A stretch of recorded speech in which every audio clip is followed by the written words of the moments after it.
Pokret Dveri će u periodu od 25. do 29. septembra biti domaćin liderima Svetskog kongresa porodica, najveće svetske organizaciji za zaštitu porodičnih vrednosti. Tim povodom je u Pokretu Dveri u Boru održana konferencija za novinare. Dragi sugrađani, sa ponosom najavljujemo Nedelju porodice, čiji je cilj početak obnavljanja one tradicionalne prirodne porodice kao osnovne ćelije svakoga društva.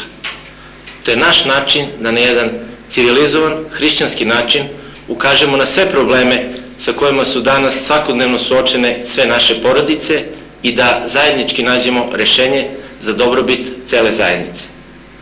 Sama manifestacija će trajati 3 dana.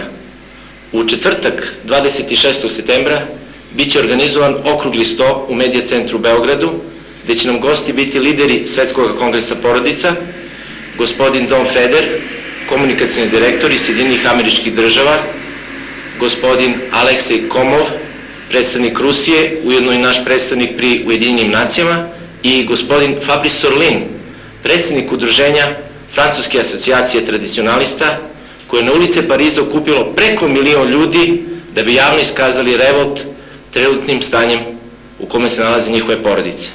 Oni će nam preneti iskustva u njihovoj borbi za očuvanje prava porodice, kao i rezultate koji su postigli u njihovim zemljama.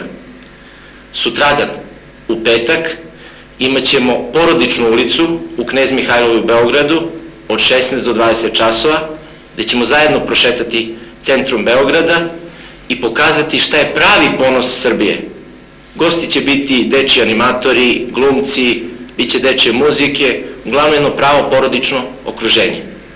I za sam kraj, u subotu, 28. septembra, svi na ulice Beograda, da iskažemo protest protiv ove antiporodične vlade Republike Srbije. Pokret Dveri će dalje insistirati na očuvanju tradicionalnih porodičnih vrednosti Srbije.